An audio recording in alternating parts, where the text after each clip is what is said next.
This case began in Paris, in a small apartment house where a man named Jean Briel was tormented by his thoughts about the past. In World War II, he had spent 14 months in a Nazi prison camp.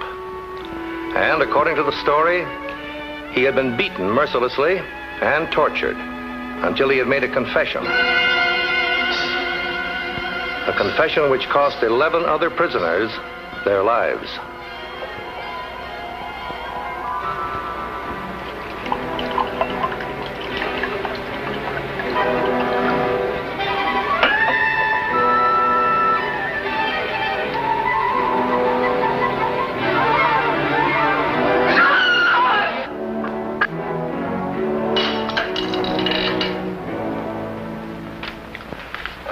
Among the law enforcement duties of this department are several not usually associated with the Treasury by the general public.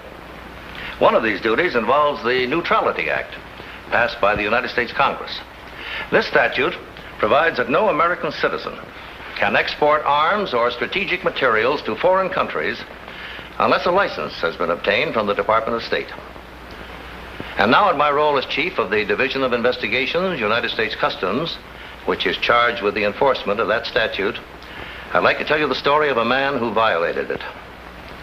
A man who would sell anything for a price, including his own country. This is Treasury File 4286, United States Customs. The case of the Iron Curtain.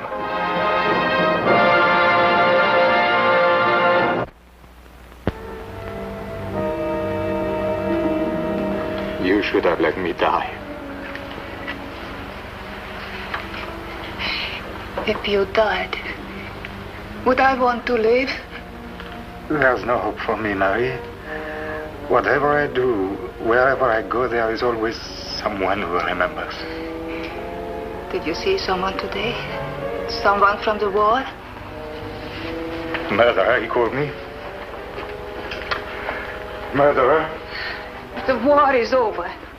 Why don't they leave you alone? 10 years the war is over. But only the guns are still. The men still go on. And there were so many men in that prison camp to remember what I did, Mary. I can never get away from them. Murderer, he called me. Murderer, murderer. Jean, it's not true. You're not a murderer, Jean.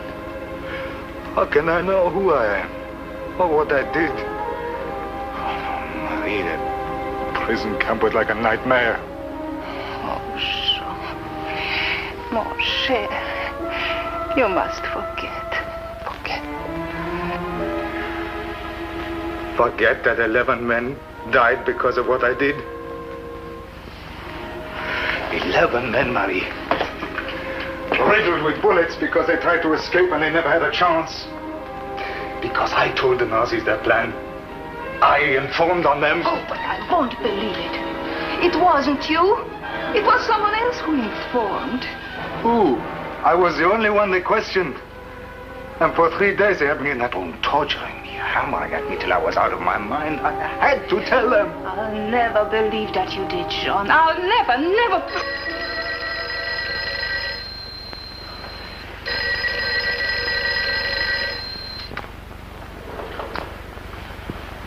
Hello? Yes, this is Jean Briel's residence.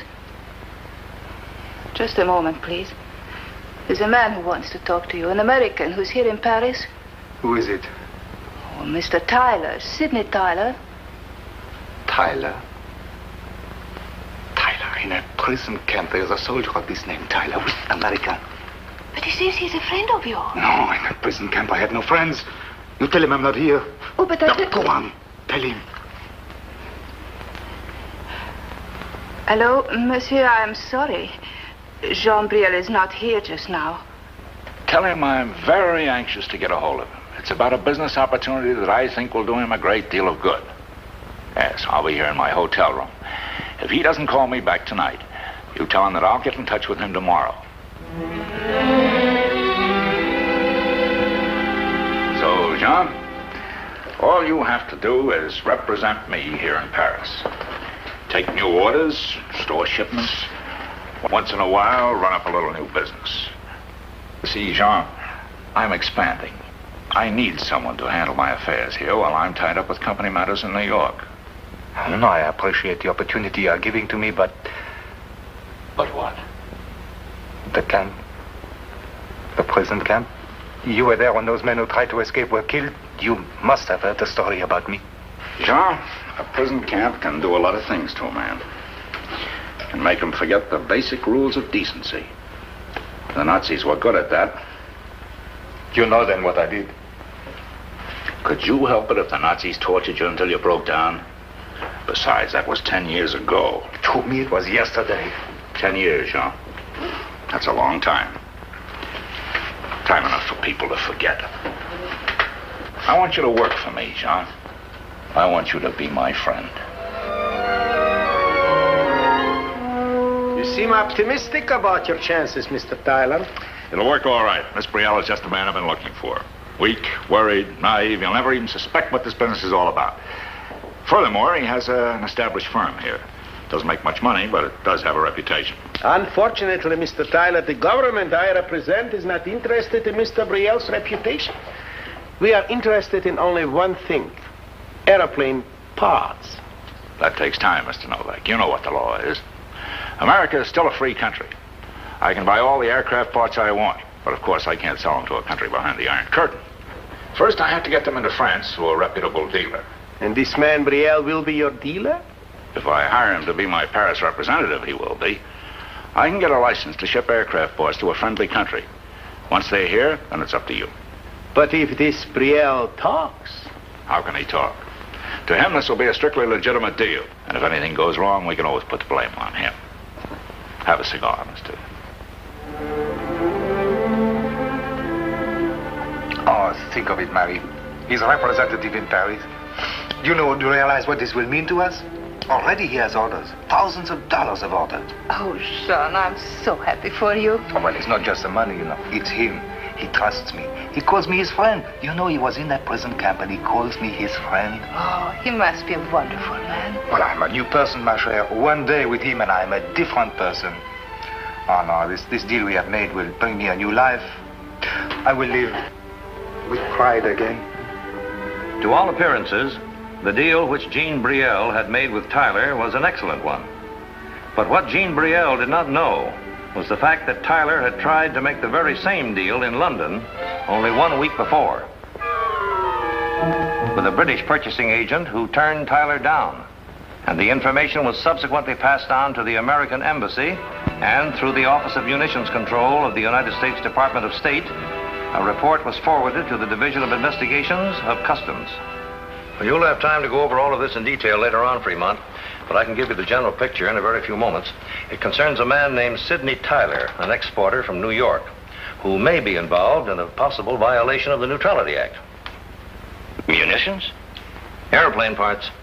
Presumably made for big commercial ships, but interchangeable with similar parts for combat planes. I see. Miss Tyler applied for an export license to ship $90,000 worth of these airplane parts to Paris for resale in France. But it now appears that there's an unusual circumstance about the whole deal. We have a report from Munitions Control that only 1 week before Tyler applied for his license, he made a similar proposal for the same type of equipment to a purchasing agent in London. The man mentioned in this report? Yes.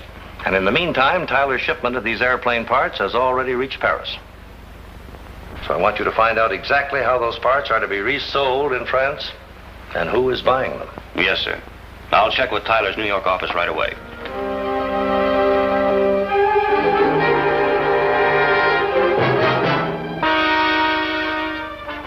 I don't understand why you wanted to question me, Mr. Fremont. All the information you want is right here in my application for an export license. Well, I was just checking, Mr. Tyler. After all, it's our job to make sure that airplane parts don't eventually find their way into countries behind the Iron Curtain. Oh, I understand that, Mr. Fremont. And so does my representative in Paris. You've done business with this man before, this Mr. Brielle? No, never actually done business with him, but I've known him for over 10 years. Has he actually resold any of these airplane parts that you sent in your shipment? Yes, as a matter of fact, he has. Well, would you mind giving me the names of some of the companies that have been purchasing these parts? Well, I'm afraid you'll have to wait till Mr. Brielle sends that information to me, Mr. Fremont. I don't have it just now. Well, don't you remember the names of any of the companies? Don't you have records of the orders? No, not yet. I tell you what I'll do, Mr. Fremont. I'll send you copies of them as soon as I receive them from Brielle. All right, Mr. Tyler. I'll be expecting to hear from you. Goodbye.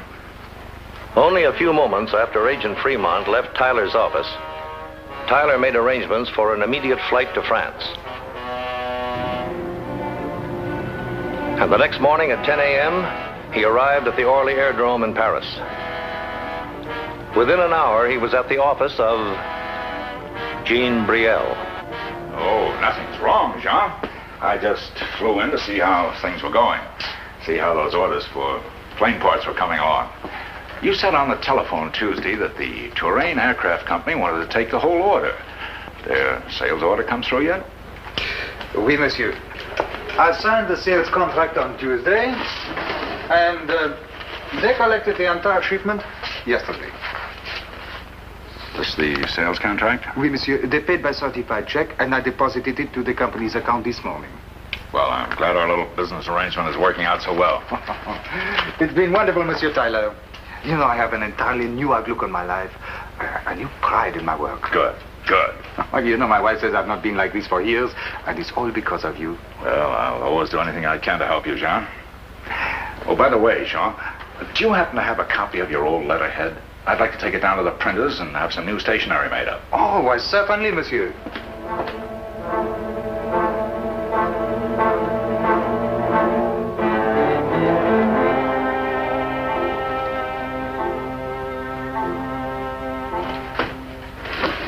I probably won't be in again today, but I'll certainly drop by before I leave for New York. Meanwhile, I want to thank you, Jean, for the excellent job you've been doing. Oh. Thanks. Thank you, Monsieur Tyler. You're the best friend I ever had.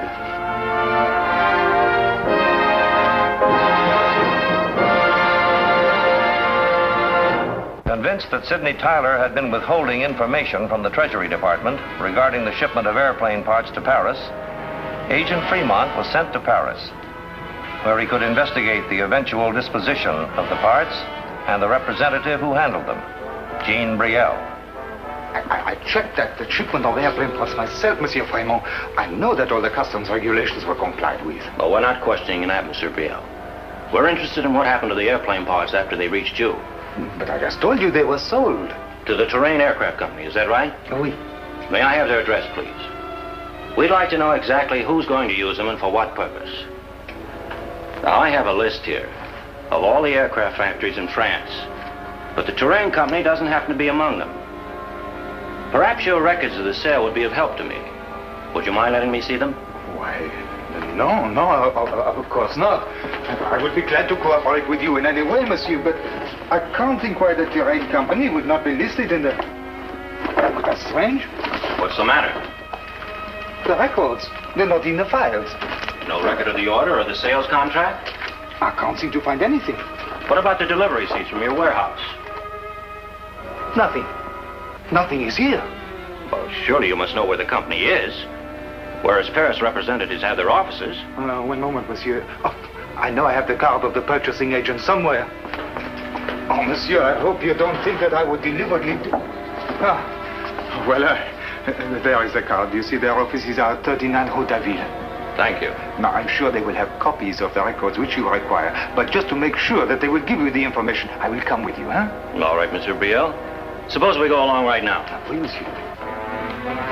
Accompanied by Jean Brielle, Agent Fremont left immediately for the address printed on the business card, which had been left by a representative of the Touraine Aircraft Company. But upon their arrival at the firm's office, the two men found that the Touraine Aircraft Company no longer occupied space there. As for its new address, there was no information available.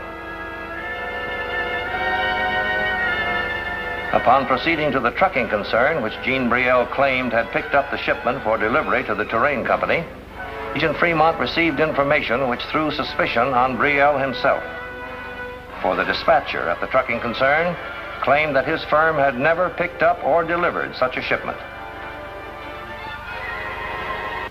The mystery surrounding the Terrain Aircraft Company was further heightened as the result of a visit to the bank on which the check for the shipment had been drawn.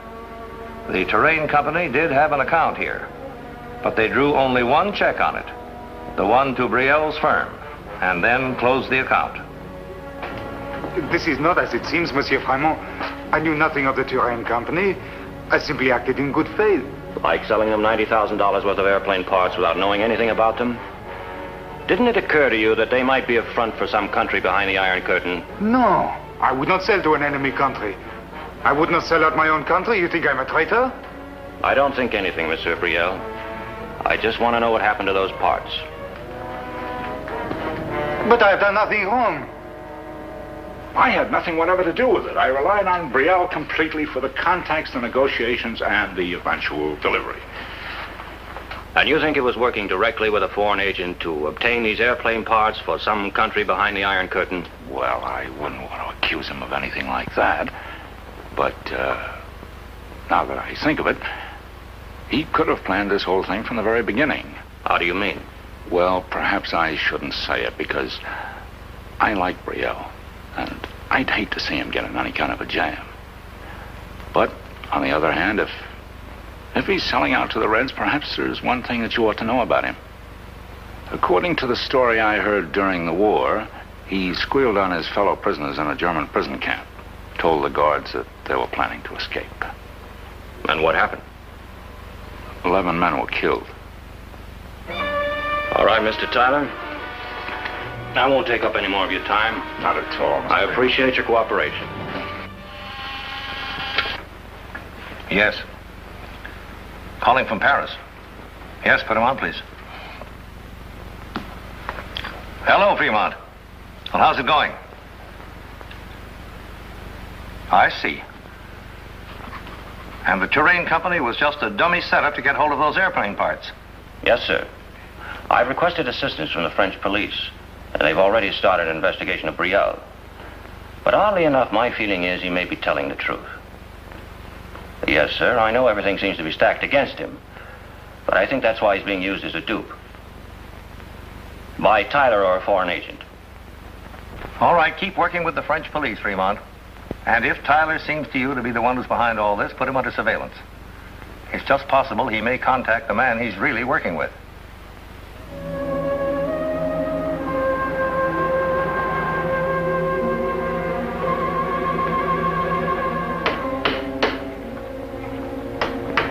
Shouldn't have come here. I've told you a dozen times never to come to this warehouse. If you want to contact me, leave a message at my hotel. There wasn't time. I had to tell you what's been happening. There's a treasury man here in Paris investigating the whole case. If he ever finds out that this phony toy company is a mine for your out... Be quiet, will you? Tyler, it takes time to repack all these airplane parts. They have to recreate them and do it right so they'll pass the customs inspection at border. You've had them for 2 days. And who have I had to do the work? These men are not laborers. I have to use people I can trust. Now get out of here and leave us alone. Besides, you have nothing more to do with this deal. You have been paid, and we have received the shipment. The rest is up to me. Except for one thing. I have to make sure that I'm not caught. If you are caught or not, this is your affair, not mine. Now go on.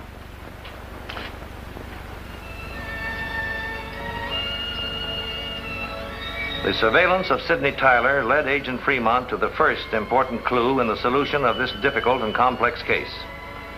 The fact that he had visited the warehouse of a company known as the International Toy Company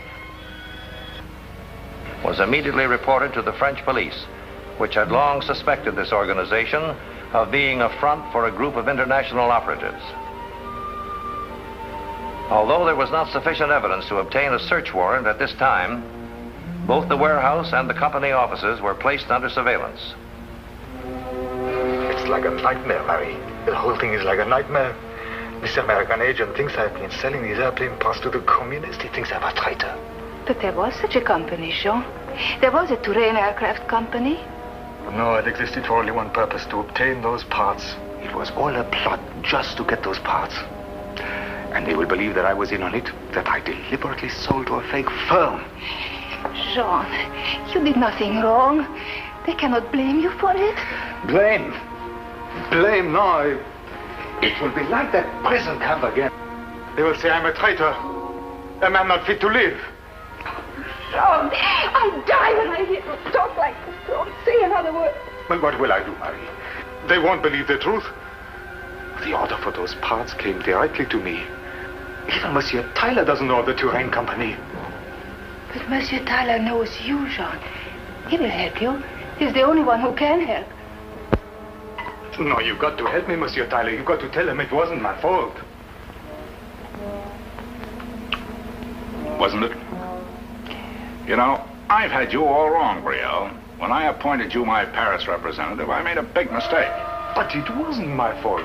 You told me Touraine Aircraft was a reliable concern. You told me yourself on the telephone when I called you in New York. Otherwise, I would never have drawn up the contract. Do you expect anybody to believe that? But it's the truth. And you know it. Now, all I'm asking you to do is to tell the police exactly what you have told me. Don't be a fool. But what is the harm of helping an innocent man? No, Monsieur Tyler, you're my friend. You believed in me, you gave me a chance. Now you won't even tell him the truth. Why?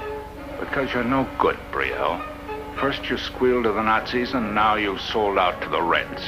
But I did not sell out. That night in the German prison camp, when the guards were beating you up to make you talk, do you know what happened? You stood there like a dumb animal, whimpering and crying until they had to give you a shot in the arm to bring you to your senses. Oh, don't. I don't want to hear anymore. That's what you said then, and that's what you kept saying. Until they brought in another prisoner and tortured him. They beat him up because you wouldn't talk, and they beat him up again until he had to talk. Who was this other prisoner? What was his name? Let go of me. What did he say? Nothing. He was the one who talked, wasn't he? Him! He was the one who talked, wasn't it? Him, not me, this other prisoner. My throat! My throat! You tell me it was him, it was this other prisoner. Yes, it was him.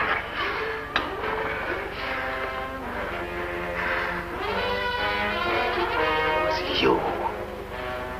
It had to be you. How else could you have known who it was if it wasn't you?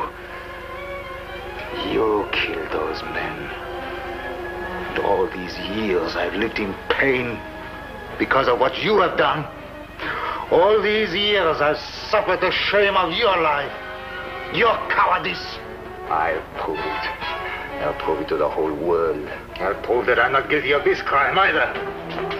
Jean, it was him. He's the one to blame for all this. He sold the parts to the Touraine Company. Mr. Tyler, this officer has a warrant for your arrest. What do you mean? Those airplane parts you sold to Mr. Novak. We picked him up when his men tried to remove the shipment from the toy company warehouse. He said that you arranged the sale. I never heard of Novak. No? Well, we'll see about that later. In the meantime, you better come along with us.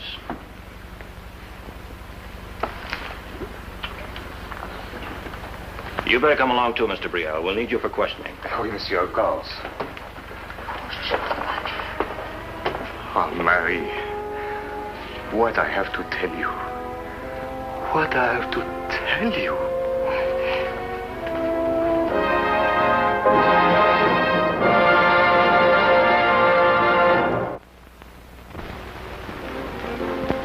When Sidney Tyler was brought to trial in the United States for violation of the Neutrality Act, he continued to blame Jean Brielle for the crime and proclaim his own innocence. However, after hearing the evidence, a jury found him guilty as charged, and he was sentenced to a term of 3 years in the federal penitentiary. As for Jean Brielle, who came to this country as a witness for the government and testified at Tyler's trial, he is at last a free man in every sense of the word.